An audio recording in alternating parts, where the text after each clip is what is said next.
là, c'est dur. Mesdames, messieurs, un grand bonjour, un grand merci d'être présent avec nous ce matin. C'est notre tout premier webinaire ensemble avec Alexandre. Alors, on va refaire un petit tour. Et d'ailleurs, avant de commencer, on espère que vous allez tous bien, et ainsi que votre famille, que vous êtes bien confinés, vous passez d'agréables moments, etc. On a fait les vérifications. Comme vous l'avez compris, vous avez un chat, bien entendu. Pendant toute la durée, donc n'hésitez pas à poser vos questions, à faire vos commentaires qu'on relèvera. Et bien sûr, on prendra un petit temps en fin de ce webinaire. Merci William. Pour répondre à tout ça. Et puis, bien entendu, on pourra se reparler après tout ça. Pour ceux qui nous ne connaissent pas encore, donc je suis Victor Lalin, directeur du pôle automobile de WeProve.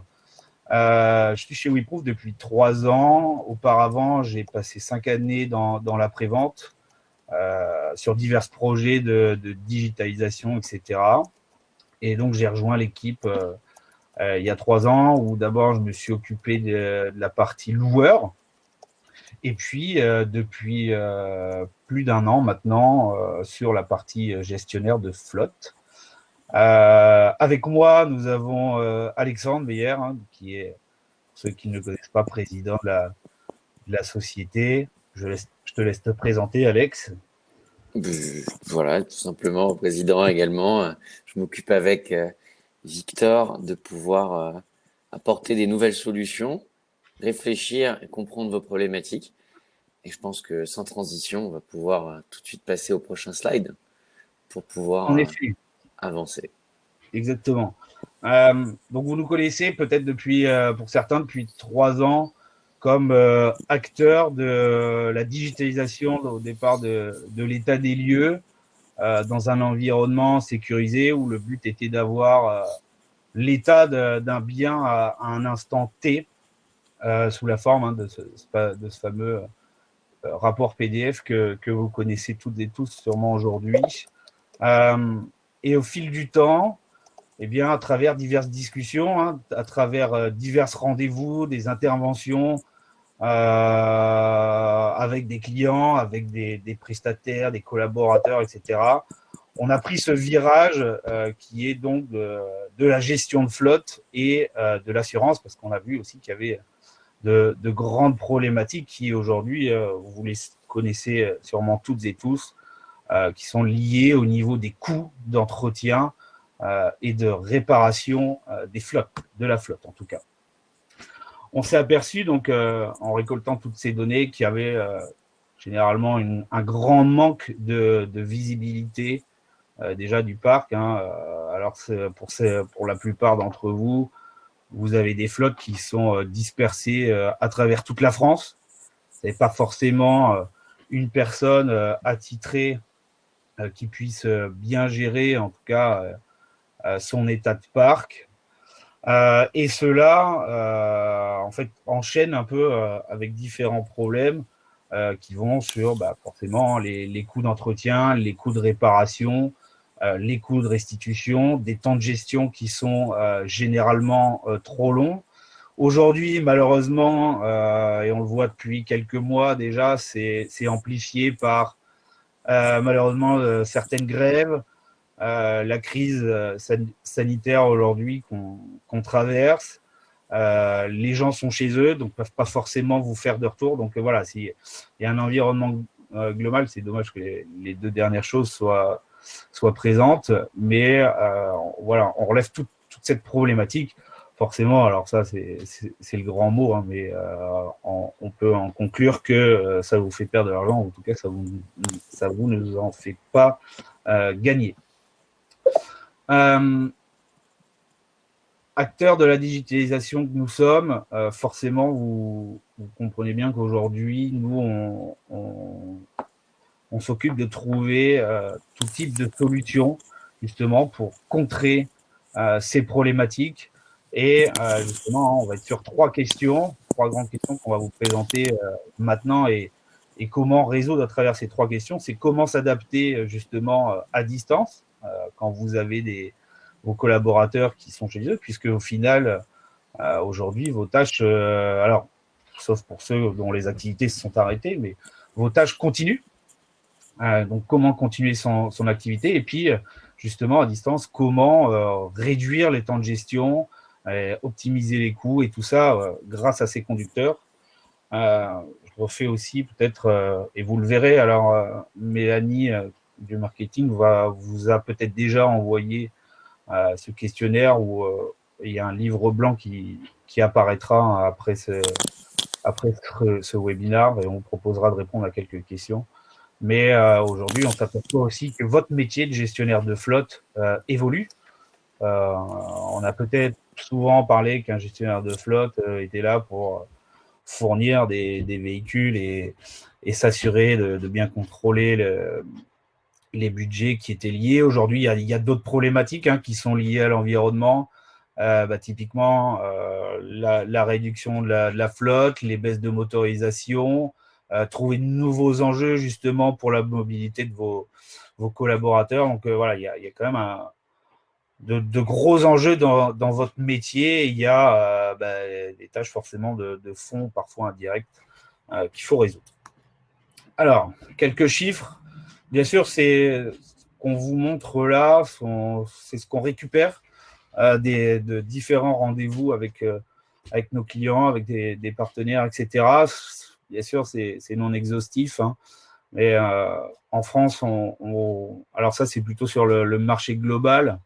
On constate 1 milliard d'inspections de véhicules. C'est assez évolutif.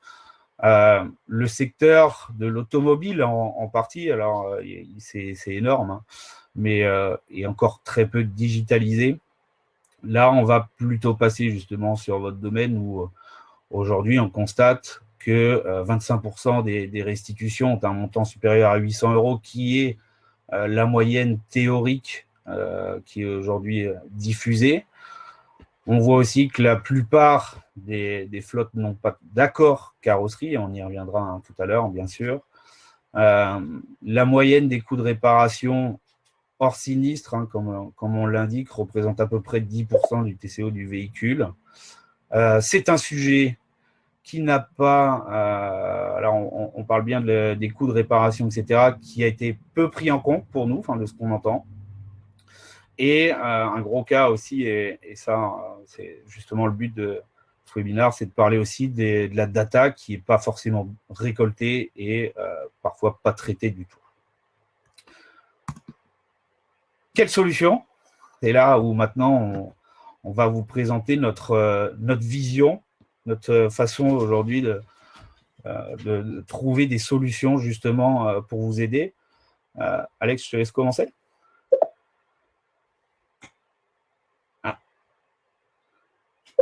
Dû arriver à tout le monde, l'histoire du c'est-à-dire vous commencez à parler et puis finalement, vous voyez qu'il n'y a pas de mouvement. Donc, tout à fait sans transition par rapport à tout ce que vient de dire Victor. Et je pense que la première des choses, c'est que nous, chez WeProof, quand on adresse un problème, généralement, on essaie toujours de l'adresser en partant finalement d'utilisateur. Et l'utilisateur de votre flotte, c'est le conducteur. Et pour pouvoir faire en sorte de pouvoir directement gérer votre flotte et être proactif dans vos actions, la première chose auquel on a pu réfléchir, c'est tout d'abord, il faut être prêt au changement. Donc, il faut se mettre dans les conditions de pouvoir changer. En effet, implémenter un outil digital, c'est simple, on est tous d'accord, mais il faut aussi qu'il y ait tout simplement une action et une conduite de ce changement et qui également implique toutes les personnes qui sont à la direction de la société. Parce qu'en fait, aujourd'hui, c'est quelque chose qui impacte directement les collaborateurs et c'est quelque chose qui permet simplement d'être proactif sur tout ça. Donc, la première chose, c'est donc créer des procédures, créer en fait un mouvement pour évoluer. Et ensuite, derrière, se dire comment est-ce que, étape par étape, on peut arriver à notre objectif. Parce que généralement, ce qu'on voit, nous, aujourd'hui, c'est que sur cette première solution, elle a l'air très, très simple, mais on ne sait jamais par quoi commencer. Et justement, là où on l'a vu avec certains de nos clients, c'est que généralement, on a plusieurs leviers internes qui peuvent être les achats, qui peuvent être le sinistre, qui peuvent être la RH, sur lequel, en fait, il faut qu'on puisse tous être préparés et tout le monde soit préparé à ce changement et à cette évolution pour que justement on mette en place ces bonnes pratiques. Donc ça, c'est un petit peu la première solution qu'on a pu déceler et qu'on a pu voir avec Victor au fur et à mesure des années. Et pourquoi? Parce que justement, notre outil, et c'est là où c'est la différence des autres outils aussi auxquels on a pu, avec lesquels on a des partenariats et qu'on connaît sur le marché également, c'est qu'en fait, nous, c'est par le conducteur pour le gestionnaire. C'est pas le gestionnaire pour directement pour c'est pas le gestionnaire qui comment ça s'appelle va vraiment demander énormément d'informations au conducteur. C'est vraiment le conducteur qui en fait a tout simplement une responsabilisation parce qu'en fait il est également amené à être totalement transparent. Et on peut imaginer ça sur des véhicules utilitaires par exemple. On peut imaginer ça sur des véhicules commerciaux.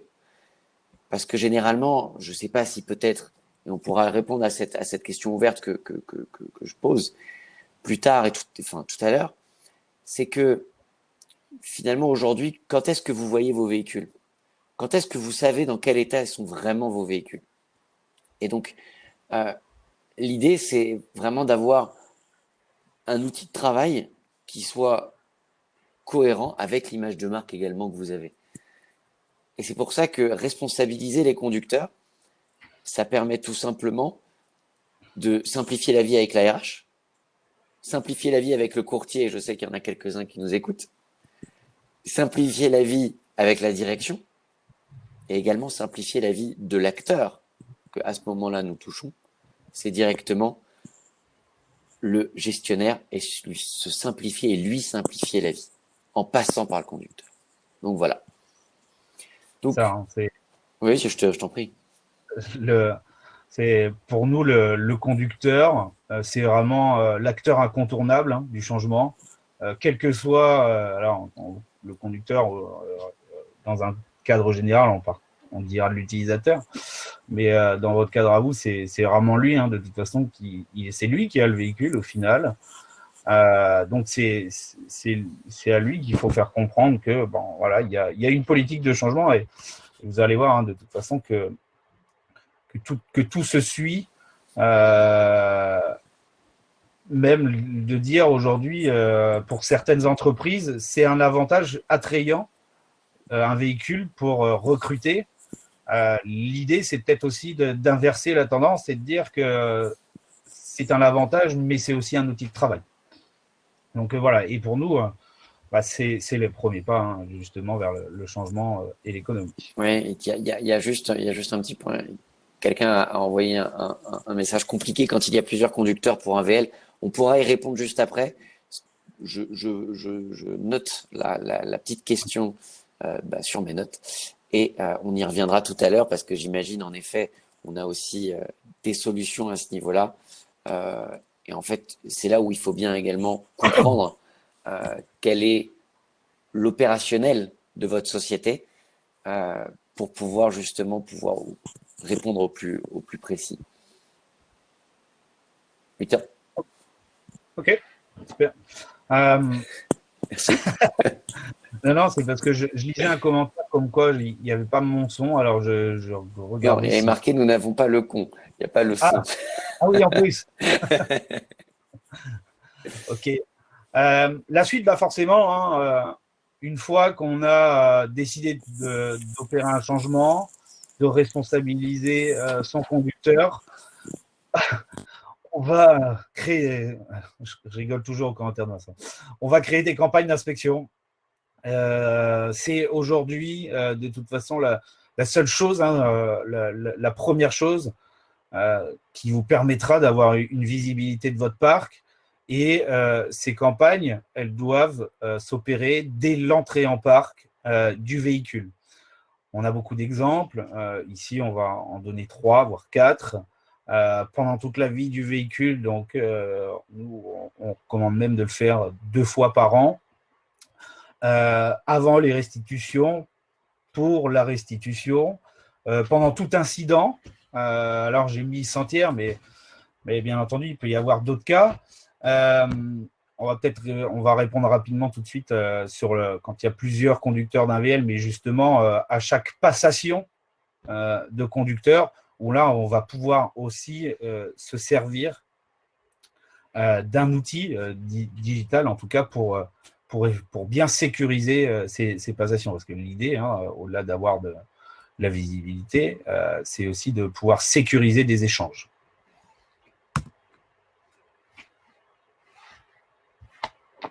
Tu prends là-dessus? Non, moi? Ok. Je peux. Entretenir donc ces véhicules, hein, parc, en fait, c'est tout simple. Et ça fait partie un petit peu de notre génétique. Aujourd'hui, on veut permettre à un conducteur, et c'est en ça qu'on a pensé également notre outil, c'est tout simplement de se dire, OK, on va donner un outil à un conducteur qui va permettre de retranscrire et de faire le tour de sa voiture en fonction d'un protocole spécifique, d'être guidé étape par étape, pas à pas, pris par la main. Alors peut-être que vous nous connaissez pour nos fameux calques en fait, directement, sur lequel on permet à l'utilisateur d'épouser la forme du véhicule et après derrière de pouvoir se cadrer au maximum pour justement valoriser au mieux les petits dommages ou tout simplement l'état global du véhicule. Et ben on découvre également aujourd'hui avec nos clients que il y a des conducteurs qui naturellement, quand ils font ce suivi, eh ben ils déclarent aussi d'autres choses. J'ai un problème de pneus, j'ai un problème de vidange, j'ai un problème de témoin allumé. Et donc, c'est en ça également qu'on arrive dans la prévention et qu'en fait, on n'arrive plus à posteriori d'un problème, on arrive a priori. Et c'est justement en ça qu'aussi on responsabilise parce qu'en fait, on donne la possibilité au conducteur de dire tout de suite, attention, là, il y a quelque chose sur mon véhicule, sur mon outil de travail qui ne va pas. Et c'est en ça aussi que c'est la garantie de la sécurité parce que lui, il le déclare pour sa sécurité. Vous êtes au courant et vous savez qu'il faut appliquer une action corrective parce qu'il en va de sa sécurité, mais également de votre responsabilité et de la responsabilité de la société. Et à titre d'exemple, nous, alors, je ne balancerai pas de nom, je pense que tu sais de qui je vais parler, mais il y a une des premières sociétés qui a fait confiance à WeProve il y a de là à peu près probablement 3 ans, ouais, plus de 3 ans. Alors pour nous, ça apparaît être une éternité. C'est que il y avait à peu près 30% de la flotte. En fait, le gestionnaire de flotte ne savait pas que les conducteurs roulaient avec des pneus neige en plein été. Vous imaginez la distance de freinage pour, en plein été à 40 degrés, d'un pneu neige sur un véhicule, sur un véhicule utilitaire. Donc, et ça, en fait, comment est-ce que notre gestionnaire peut le détecter? Il l'a dit. En fait, c'est bizarre. Tout le monde nous a directement appelé et nous a dit, lors des inspections, en fait, ils ont tous commencé à prendre les pneus. Et en fait, ils nous ont rappelé en disant, oui, mais pourquoi est-ce qu'ils ont pris les pneus? Je sais pas, peut-être qu'il y a un problème sur les pneus. Et là, il a fait, ah oui, en effet, en fait, il y a une partie de la flotte qui est avec des pneus hiver en plein été. Et là, vous imaginez qu'également, sur ça, je pense qu'on pourra peut-être également parler tout à l'heure avec peut-être des courtiers sur des questions, mais je pense fortement qui directement a son pilote qui sommeille, merci, qui tout simplement. Pardon. En fait, Vincent, je m'as fait perdre le fil de ma phrase. Non, mais tout simplement qui en fait vont pouvoir nommer tout ça, et donc cette responsabilité induit également en fait le risque derrière, et également le possible refus de prise en charge d'un dommage, ou en tout cas une détermination de responsabilité en cas d'un dommage avec un tiers qui puisse être responsable, qui puisse être compliqué à justifier enfin, vis-à-vis d'une compagnie quand il y a un sinistre, parce que vous imaginez que si jamais il y a un accident et qu'il est grave et qu'il y a du corporel, ça commence à devenir un peu compliqué, d'autant si le véhicule n'était pas conforme pour être mis à la route. Et en effet, il y a des pneus toute saison. Ok, on note les commentaires. Exactement. On à la fin, et merci d'ailleurs, parce que c'est top. Un petit complément justement sur l'entretien. Donc, voilà, comme on le dit, l'entretien mécanique est prévu, bien s'assurer de le faire en temps et en heure, mais c'est surtout que lorsque vous faites vos inspections de suivi, vérifiez bien, typiquement, quand on prend la photo, et c'est pour ça que nous, dans nos process photos, on demande de prendre la photo du tableau de bord moteur allumé pour savoir si, typiquement, il n'y a pas de voyant moteur d'allumé, de bien faire le tour de la carrosserie, de regarder l'usure des pneus, parce qu'une usure des pneus, comme on peut le voir chez certains, ça peut vouloir dire aussi que derrière, le système de freinage n'est pas en bon état non plus. Quand vous avez des gros chocs sur même de l'enfoncement sur l'aile ou autre, on peut prétendre aussi qu'il y a un système de suspension qui est un peu défaillant. Donc voilà, effectivement, il y a des choses, du pneumatique, etc., mais on parle vraiment de dommages ici. Il y a des plans de prévention, etc. aussi, hein, oui, tout à fait.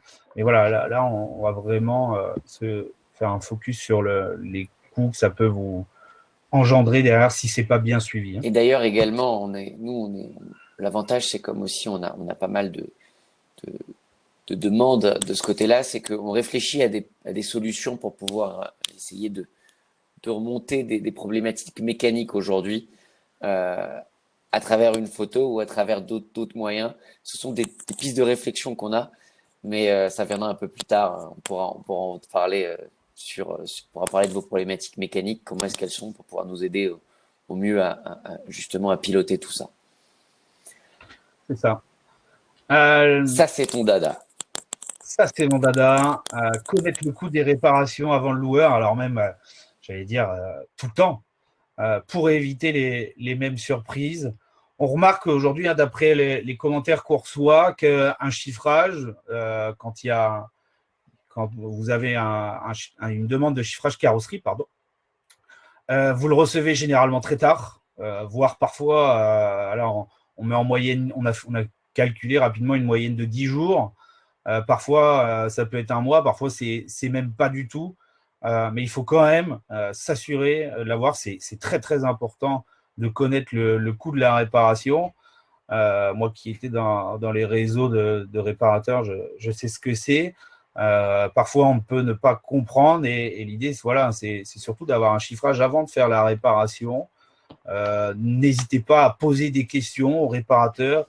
Pourquoi c'est ceci, pourquoi c'est cela, parce que parfois, on peut avoir simplement une rayure et se dire mais c'est très cher, et il y a sûrement des raisons, hein, à tout ça.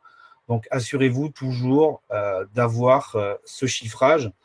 Et la suite aussi, c'est on remarque beaucoup de disparités entre votre façon de faire réparer vos véhicules. Et tout à l'heure, on parlait justement d'accord carrosserie. Si vous ne l'avez pas encore fait, je vous conseille de vous diriger, en tout cas, vers les réseaux indépendants. Hein. Alors, il y en a plus de 1000, mais il y en a bien plus de 1000. On est même au minimum sur 3 réseaux à 1200 carrosseries dans la France. Ce sont des artisans, enfin, au même titre que tous les réparateurs, qui ont un maillage national. Alors, ne vous arrêtez pas à un réseau. Typiquement, contractualiser avec 2, voire 3 même, hein, pour vous assurer que votre collaborateur aille au plus proche de chez lui. Parce que bien souvent, de toute façon, c'est vous c'est pas vous, c'est lui qui va devoir aller faire ce chiffrage, qui va devoir se déplacer. Généralement, en plus, il le fait sur son temps personnel, le week-end. Si vous lui demandez 2 à 3 chiffrages, il va devoir faire 2 à 3 carrosseries. Donc voilà, hein, essayez de trouver des, plusieurs réseaux, en tout cas, qui peuvent vous accompagner.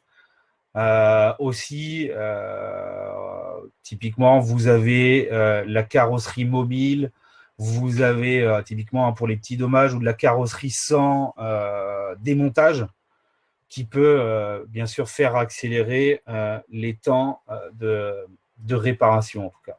Mais en tout cas, voilà, hein, sachez qu'en France, on est quand même très bien servi au niveau réparateur, que ce soit mécanique et carrosserie, mais comme la mécanique est généralement comprise dans vos loyers, là on va parler que carrosserie. Forcément, l'autre étape, c'est et l'étape critique, hein, aujourd'hui, c'est là où on en entend le plus parler, et d'ailleurs, des fois, on est consulté que pour ça, c'est la pré-restitution. La pré-restitution, aujourd'hui, enfin, on va parler même de restitution avant de parler de restitution.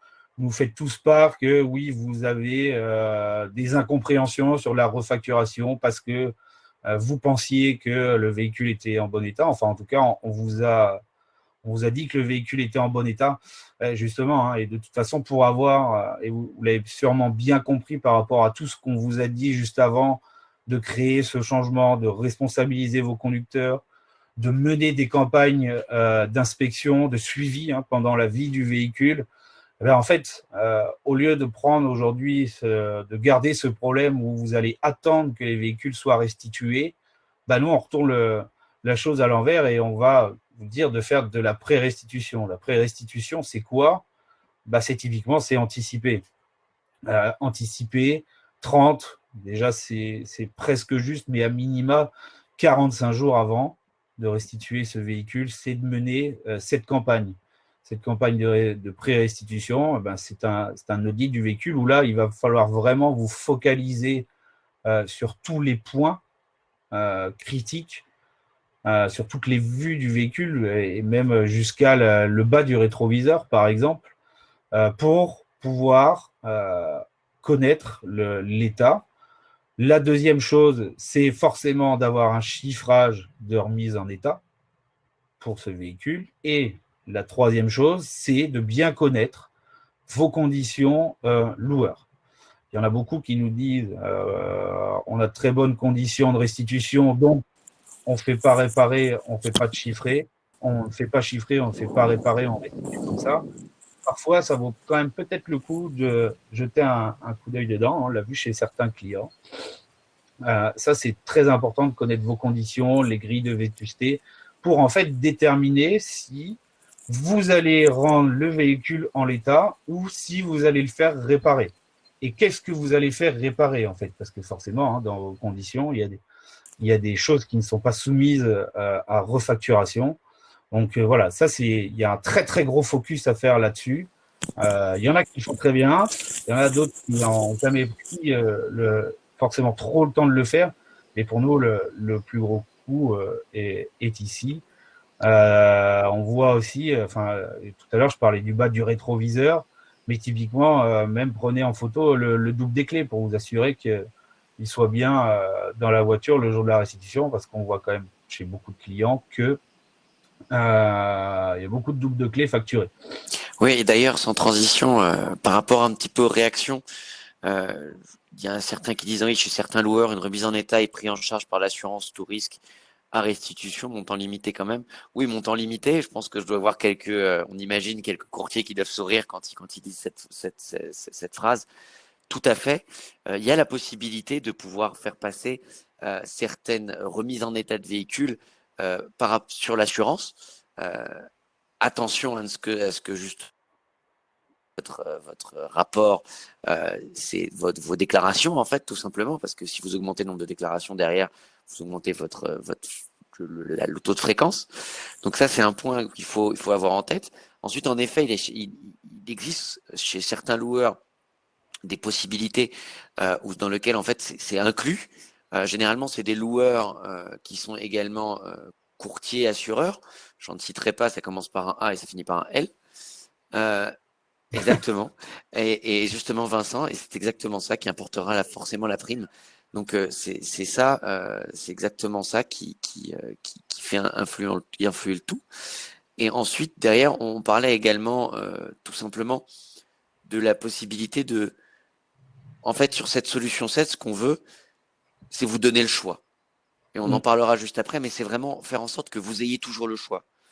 Avant, vous agissiez, comme on l'a dit, a posteriori. Il y a le problème, ok, je me suis fait facturer 3 doubles de clés, parce qu'il y avait peut-être 3 clés sur le véhicule, mais pourquoi il y a que 3 clés? Pourquoi il y avait 3 clés sur le véhicule alors que j'en ai jamais eu que 2?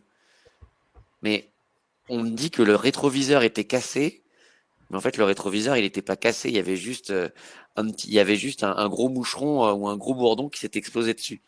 Donc et ça c'est ça, enfin on le constate aujourd'hui sur les retours qu'on a avec notre clientèle. Ça arrive, mais des tonnes de fois. Et je ne sais pas si on fait un calcul simple, un, euh, un rétroviseur d'un Kangoo, ça coûte 400 euros, quelque chose comme ça. Je parle à l'ancien de l'AD, la Victor. C'est ça, Ça hein. dépend des véhicules, mais ouais, C'est c'est ça sur peut un, aller beaucoup sur plus un même. Hein. Kangoo, on va dire à 400, 500 euros. S'il y a le Thomas, lui, clignotant qui est saura nous intégré répondre. dessus, vous imaginez si vous avez 1000 véhicules et que vous avez 100 rétroviseurs chaque année qui sont cassés, combien ça coûte? Et également, si vous voulez restituer et que, en fait, il y a des dommages sur le rétroviseur et que vous le savez pas forcément, bah, ils peuvent vous dire qu'il y a tout simplement un rétroviseur et puis en fait, il y a le deuxième aussi au passage qui va être facturé. On a certains de nos partenaires également qui sont là dans le chat Oui, qui constatent ce genre de choses et ils l'ont constaté avec nous. Donc c'est là où on a dit tiens, c'est quand même assez drôle. Donc l'idée c'est de pouvoir tout simplement vous redonner la main, que vous soyez à nouveau acteur en fait et que vous ayez tout simplement le choix. c'est ça. Et voilà, hein, et le but ultime, c'est de rendre forcément un véhicule qui est bien conforme au cahier des charges loueur. La dernière étape de ça, bah, c'est forcément le jour où votre conducteur vous donne les clés, c'est de faire une dernière inspection pour vraiment assurer de l'état. Et on sait hein, ce qui se passe. Hein, il y a le véhicule est rendu soit dans une concession ou autre. Il y a une personne qui la prend en charge.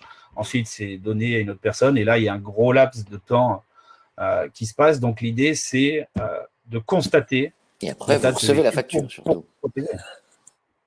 Et après, vous recevez la facture. Alors, dans la solution qu'on vous donne, l'idée, c'est de ne plus avoir de facture ensuite. Exactement. C'est d'éviter d'avoir la facture du loueur. Surtout que le loueur se frotte bien les mains pour la restitution. J'espère qu'il n'y a pas de loueur dans la salle.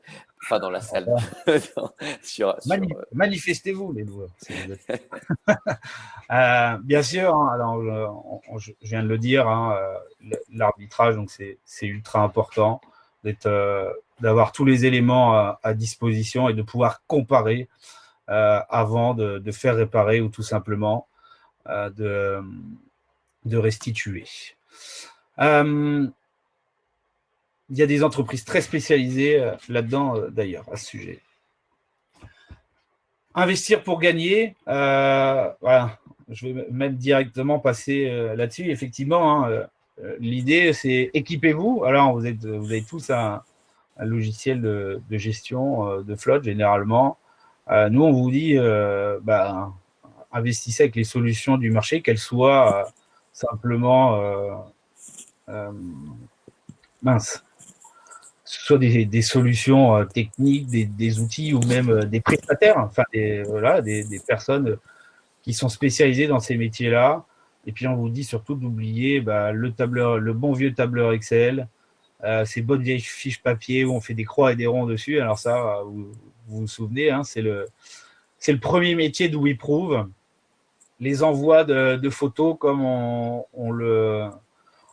on le recense encore aujourd'hui, même dans des grandes sociétés, des envois de photos par SMS. Tiens, la photo ou les 3 photos de mon véhicule. Et forcément, les demandes qui ne sont jamais abouties. Exact. Et puis on va ajouter une chose aussi, c'est que là, en fait, une fois que vous avez fait tout ça, vous avez fait qu'un travail, c'est qu'en fait, c'était entre guillemets essayer de savoir quel véhicule a été touché par quoi, à quel moment. Si jamais il y a eu des infractions, vous devez aussi le gérer. Si jamais il y a un problème avec un stationnement ou si jamais il y a un dommage, enfin, en fait, vous êtes submergé constamment d'informations et en fait submergé constamment d'actions à réaliser. Et c'est là où en fait ça devient un petit peu compliqué pour également vous, le gestionnaire, parce que en fait, vous vous retrouvez à faire 50 000 tâches en même temps. Et en fait, vous n'avez pas de vision synthétique qui vous permette de prendre les bonnes décisions. Et à ce niveau-là aussi, faut le dire, parce que je pense que c'est très intéressant. Nous, on a été étonnés de voir avec Victor et également moi-même du côté des courtiers qu'en fait, il y a beaucoup de choses encore qui se font avec un tableur Excel. Et il y a beaucoup de choses aussi qui se font avec du papier. Et finalement, on peut accélérer toutes les procédures de tout le monde. Et je sais que là, par exemple, euh, euh, et là, on ne parle que de la collecte de données, merci Alexandre, sur, sur cet événement-là. Donc, l'idée, c'est tout simplement de pouvoir se dire une chose, c'est avoir une information qui soit déjà traitée en amont, sur lequel vous ayez un effet de levier, et qui vous permette en fait tout de suite de dire action, oui, non, oui, non, oui, non. On est très binaire chez WeProve. Alors, on est une boîte tech. Le binaire, c'est ce qui fait tout le code et la manière dont on interagit avec nos ordinateurs. Et ben, en fait, on veut être binaire également pour vous. Et c'est ça ce qu'on s'efforce d'être tous les jours et ce qu'on essaye d'être. Et que ce soit pour les courtiers ou que ce soit pour vous aider à être proactif. Sans transition, Victor. Les gains, forcément. Tout ce qu'on vous a dit là, on va le synthétiser maintenant sur quelques lignes, mais sont déjà pas mal. Nous, tout ce qu'on relève aujourd'hui comme levier possible, hein, et on les a énoncés, donc c'est forcément la baisse des dommages sentiers, mais même des dommages tout court, la responsabilisation des collaborateurs, un temps de gestion accéléré, bien sûr, la vision à 360 sur le parc, c'est là, bon, voilà, c'est la première même limite. Obtenir de la donnée en temps réel, une maîtrise des coûts parfaite. Ça joue forcément sur la rentabilité de l'entreprise et tout ce qui va être environnement social de l'entreprise. La mobilité de votre collaborateur, puisque plus le temps de gestion sera accéléré et aussi de travailler avec des partenaires locaux ou autres et nationaux va faire que votre conducteur il sera moins immobilisé. Une baisse de litige avec vos fournisseurs. Oui, et puis je sais pas, beaucoup de gestionnaires dans la salle, je pense que je sais pas s'il est vrai qu'on puisse dire que vous ayez des relations généralement qui peuvent être totalement transparentes avec vos loueurs, vos leasers, vos fournisseurs, notamment quand il s'agit de frais de remise en état, quand il s'agit également, si vous avez de l'assurance qui est incluse également dans votre loyer, de la gestion des réparations. On a vu qu'il y avait une petite nébuleuse en fait qui était créée un petit peu par la complexité du métier de gestionnaire de parc. Et en fait, généralement, les deux principales personnes qui sont directement touchées, c'est un, le gestionnaire de parc, parce qu'en fait, il se fait taper dessus par sa direction en disant mais réduis les coûts. Oui, mais je peux rien faire, en fait, j'ai pas de levier. Et de l'autre côté, le conducteur qui se fait taper sur les doigts par l'ARH et également la direction et le gestionnaire. Fais attention, s'il te plaît. Donc, comme dit Alexandre, moins de frais, moins de problèmes. C'est ça. Et tout à l'heure, effectivement, on voyait Philippe qui proposait effectivement des incentives. C'est vrai qu'on voit dans certaines sociétés aujourd'hui que les RH, etc., mettent par exemple, des primes de bonne conduite sur le véhicule. On en voit d'autres, par exemple, aussi, qui disent bah toi, tu as été très mauvais conducteur pendant 3 ans et ton véhicule nous a coûté très, très cher. Bah, typiquement, on va descendre de gamme. Alors bon, c'est plus une punition, mais enfin voilà. Ça aussi, hein, il y a pas mal de leviers possibles et c'est pour ça qu'on vous conseille bien donc d'impliquer les RH, etc., quand c'est possible, hein, bien sûr. L'idée, c'est que ça ne freine pas non plus les processus, mais pour avoir vraiment ce nouveau plan d'action. Vous vous doutez bien qu'on a forcément une solution, un outil technique à tout ça, enfin à tous ces points. Vous en avez entendu parler hein, ces derniers mois, on l'avait annoncé sur Flotte Auto, en même temps que d'autres solutions. On a un outil aujourd'hui qui vient juste de naître, hein, il s'appelle WeProof Fleet. C'est un outil à part entière de WeProof. On a recréé un produit spécifique qui va vraiment être adapté pour le gestionnaire de flotte. Et je dis Alexandra, toi le note. Hein. Ouais, merci. T'en as marre comme ça. Non, non. Donc, oui, non, WeProof Lead, bah, c'est tout simple. En fait, on a découvert qu'il y avait un énorme besoin côté WeProof. Et en fait, beaucoup de gestionnaires de parc venaient vers nous en nous disant, oui, mais il me faut ça, il me faut qu'on puisse faire ça, il faut qu'on puisse faire ci, il faut qu'on ait de la visibilité sur ces éléments, il faut qu'on ait ça comme levier.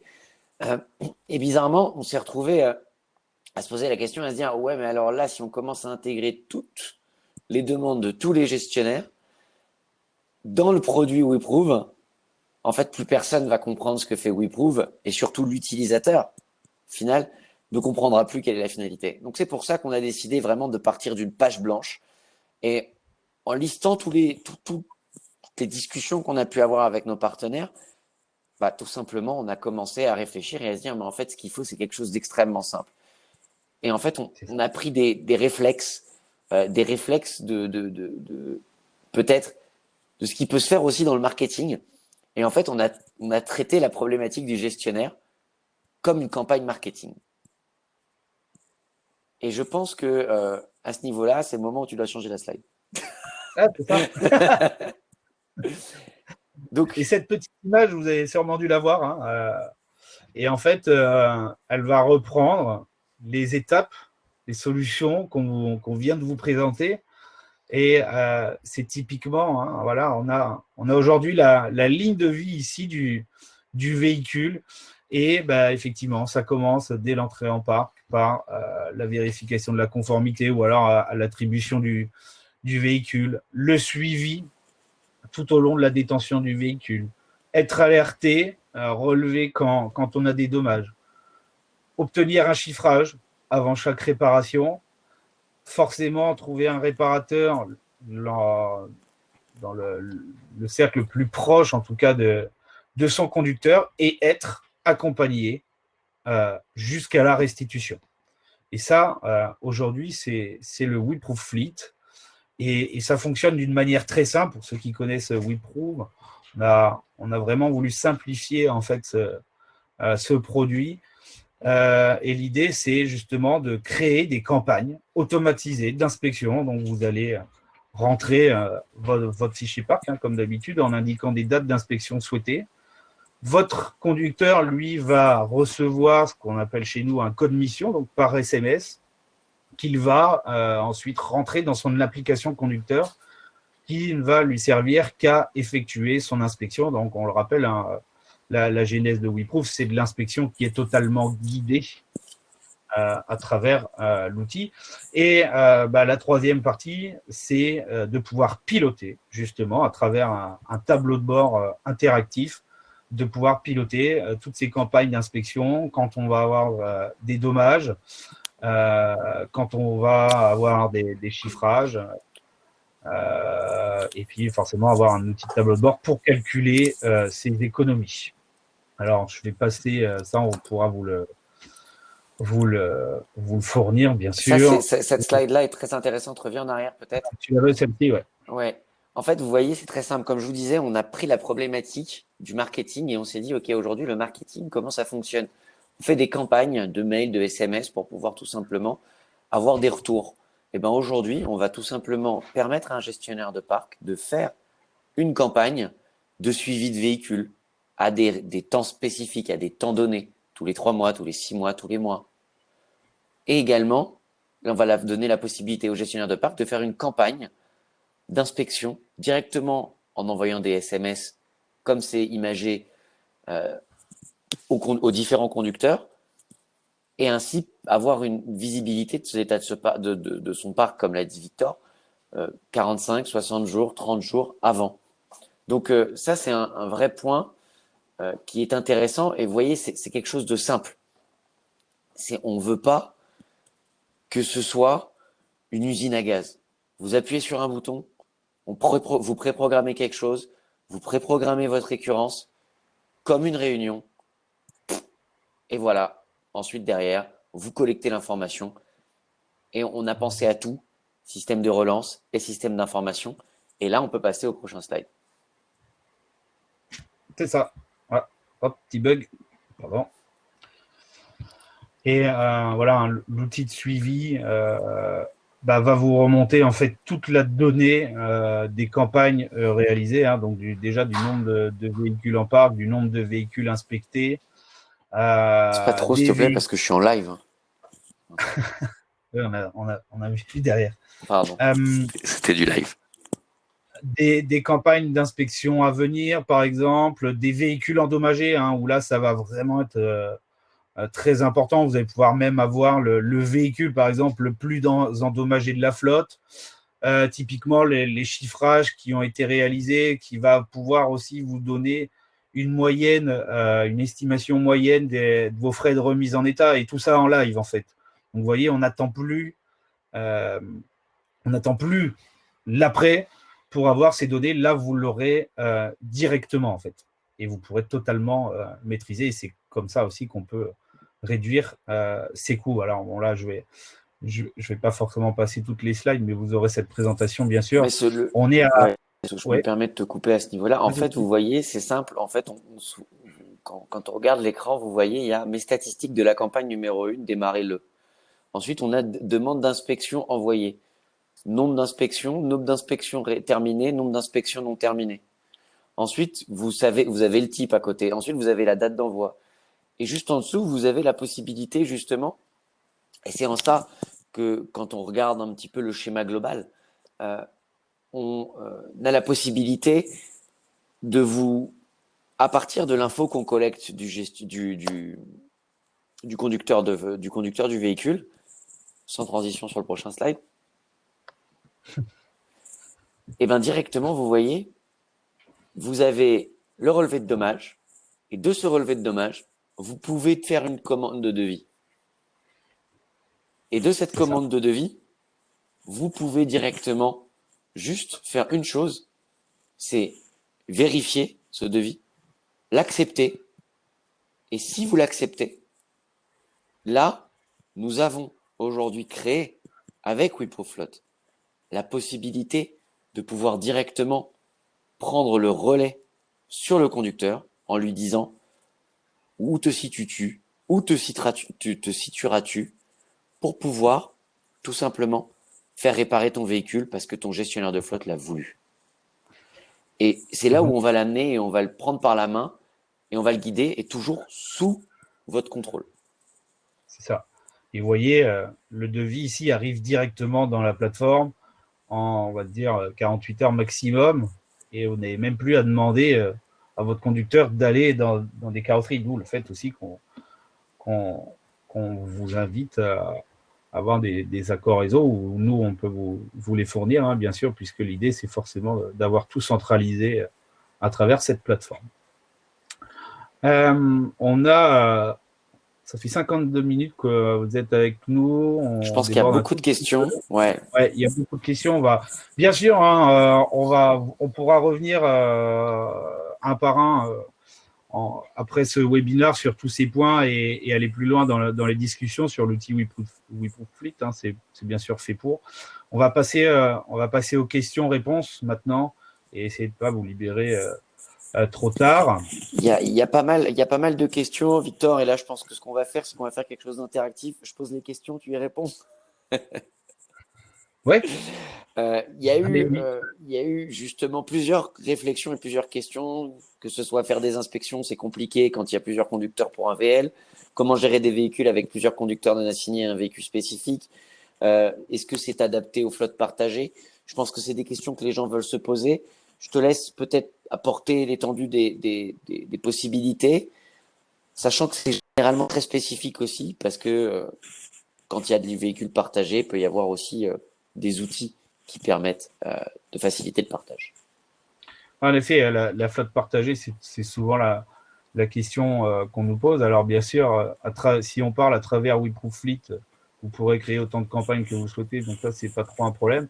Et sinon, on a toujours notre bon vieux WePro, si je peux dire ça comme ça, qui permet de mettre à disposition dans les mains de l'outil, comme en fait ce qu'utilisent les loueurs, si vous voulez, c'est un peu du check-in, check-out. Et là, que ce soit le gestionnaire ou même le conducteur, peut avoir cette mission dans les mains le jour où il prend le véhicule, et en fait que ça soit son collègue le lendemain qui fasse l'autre mission. Donc ça, c'est pas trop un problème, non, pas du tout même.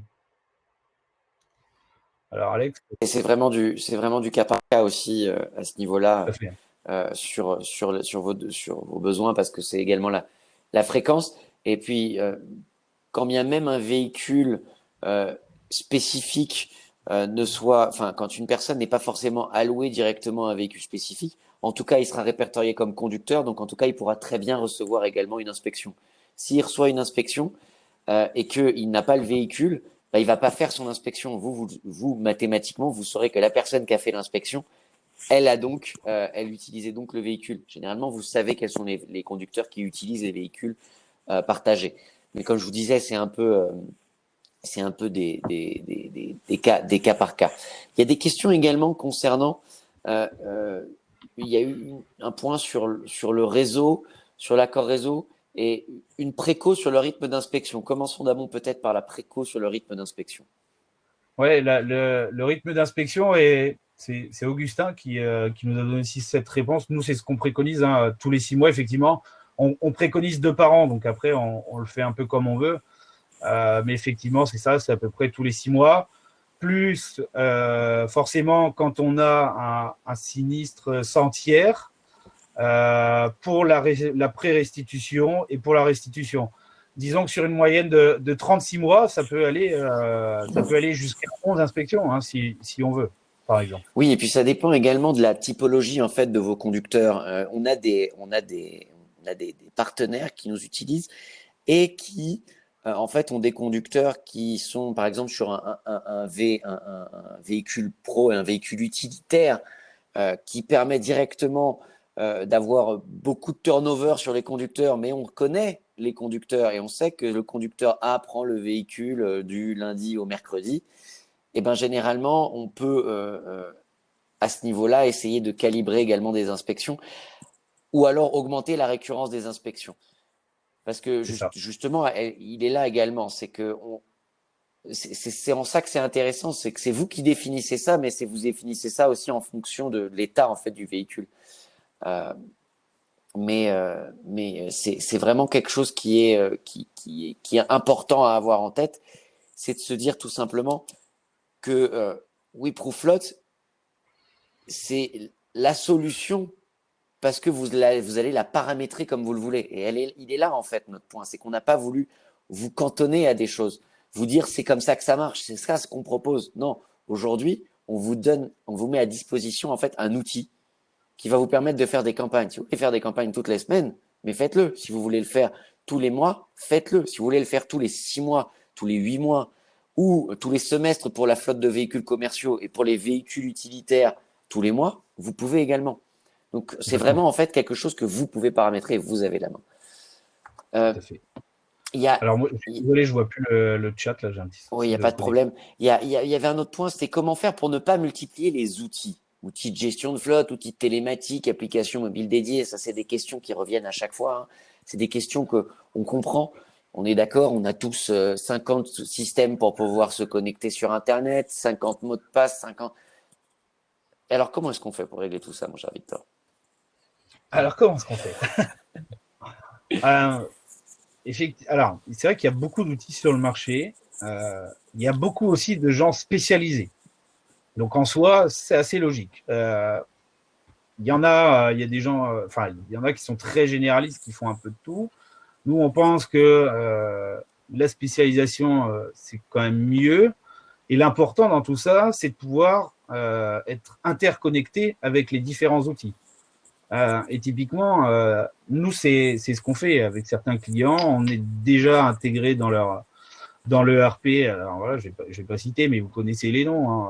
C'est GAC, c'est Dimo, c'est Phoenix, etc. On est déjà interconnecté. Donc, de la donnée remonte. C'est déjà beaucoup plus pratique. Après, l'un ne pourra pas faire l'autre c'est pas. Et je pense que c'est bien de pas avoir cette prétention. Comme si nous, au WeProve, on disait demain, on va aussi gérer toute la flotte, mais les achats, la gestion, etc. Je pense que c'est pas forcément la solution. Donc Voilà, on l'important reste dans tout ça, spécialisé, c'est vraiment exactement. interconnecté.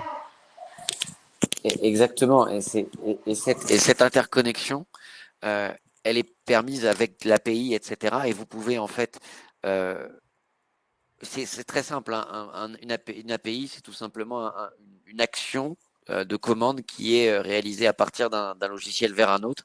Et en fait, tout est prévu pour que, en fait, bah, si vous voulez ne pas utiliser le dashboard WeProofit, vous pouvez, parce qu'on est capable de vous remonter l'information chez nos partenaires. Donc ça, c'est également quelque chose qui est justement pour répondre à cette problématique de ne pas multiplier les outils. Complètement. Il y avait une question sur est-ce qu'on avait du personnel sur terrain. Alors, au nom de WeProve, non, nous n'en avons pas. Par contre, nous avons des partenaires qui sont spécialisés dans l'inspection, par exemple sur Parc, et qui utilisent notre outil. Donc, en soi, on peut dire que oui, mais c'est une autre société. Et vous voyez, ce sont des gens spécialisés pour l'inspection terrain.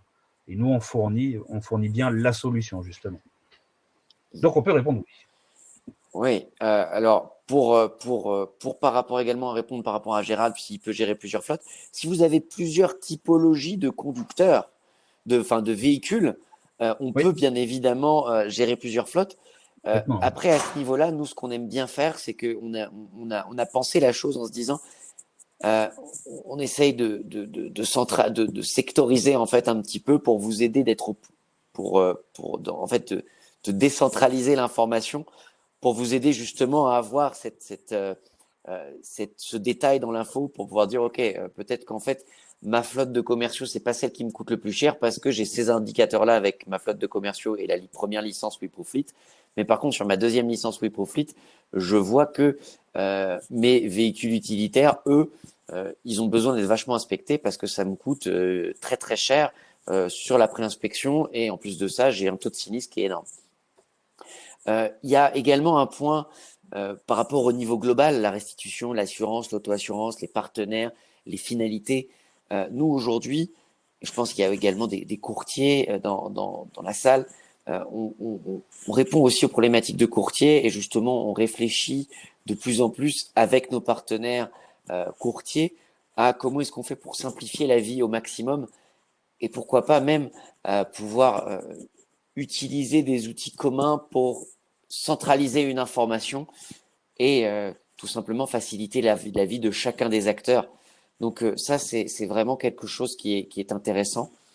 Ensuite, on a des questions à partir accord réseau. Alors, il y a quelque chose sur lequel on n'a peut-être pas précisé, et c'est assez important et intéressant, Mm. c'est qu'en fait, WeProfit, nous, on vous aide également à choisir la typologie de réparation. En fait, en fonction du coût d'un dommage, il y a trois choses. Un, il y a le débosselage sans peinture. Certains, je vois déjà dire, oui, mais c'est pas forcément bonne qualité, etc.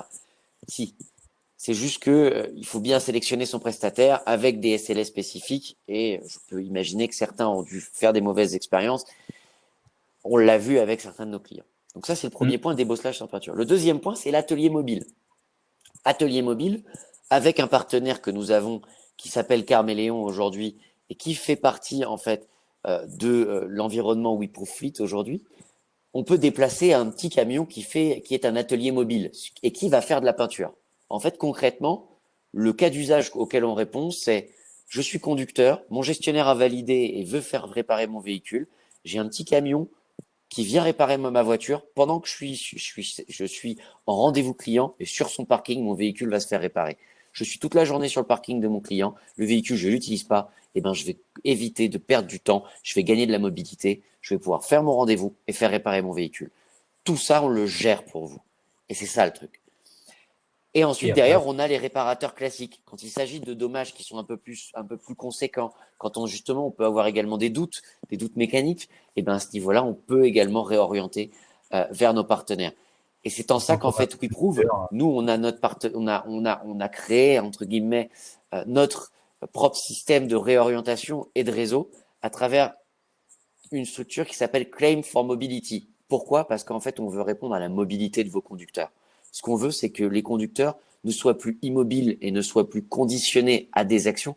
C'est qu'en fait, on trouve les solutions pour la mobilité, pour que le conducteur puisse travailler, pour que le conducteur puisse éviter de se déplacer ou alors et avoir 50 000 devis et pour qu'ensuite derrière, bah, finalement, vous sachiez plus quelle action faire parce que vous avez tellement d'informations, vous avez fait perdre du temps à votre conducteur que finalement, vous allez choisir le garage chez qui le conducteur est à l'instant T quand il vous appelle en disant « Je peux faire réparer ou pas ?» Et c'est pour ça qu'en fait, on vous permet d'anticiper et de prendre des décisions. Donc, c'est à ce niveau-là où on se situe. Attention, je parle bien des dommages dans le cadre hors assurance à ce niveau-là. Hein, c'est-à-dire qu'il n'y a pas de nécessité concernant l'expertise à distance, etc. Mais en tout cas, c'est des choses auxquelles on réfléchit également avec nos partenaires. Et j'ai vu qu'il y avait quelques-uns de nos partenaires experts également dans la salle. Est-ce que vous avez peut-être d'autres questions? Est-ce que j'ai répondu à toutes les questions? Alors, j'ai cru voir, est-ce qu'il y avait un nombre minimum de véhicules pour souscrire à WeProve? Non. Voilà, je tiens à le dire, hein, que vous ayez 1 ou 10 000, il n'y a aucun souci. Bon, après, c'est un peu plus compliqué, on est d'accord. On a mis un seuil, à peu près à une quinzaine de véhicules aujourd'hui. Donc, après, derrière, c'est bien et bien, c'est que la performance de l'outil commence à partir réellement de 15, mais vous pouvez l'utiliser dès que vous avez 3 véhicules et que vous êtes une société de plomberie, par exemple.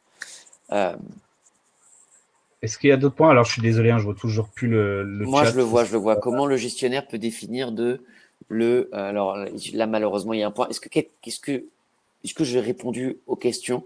Est-ce que Victor a répondu aux questions? Est-ce que vous êtes satisfait? On pourra en discuter après, Gaël, avec grand plaisir. Vous pouvez, quoi qu'il en soit, et je vous invite, vous allez recevoir un petit formulaire sur lequel vous allez pouvoir répondre à travers également des questions pour pouvoir toujours faire évoluer. En tout cas, on a été très heureux de passer ce moment avec vous. Victor, on a tous adoré ta moustache et on veut que la prochaine fois, on ait une barbe, pas de moustache, je sais pas, le crâne rasé peut-être. Peut-être qu'on va faire un challenge WeProve Je vous Fleet. promets. Ou peut-être que Victor pourra faire la prochaine webinar torse nu, qui sait. Non. Ça dépend si c'est au mois d'août ou au mois de décembre. En tout cas, merci à vous. Merci à tous, à toutes et tous, pardon. Exactement.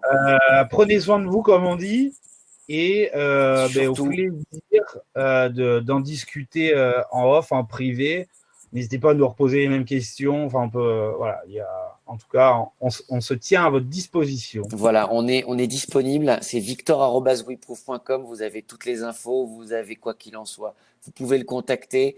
Il a fait suffisamment de diffusion sur LinkedIn pour ça. Merci à vous. En tout cas, n'hésitez pas à nous poser toutes les questions.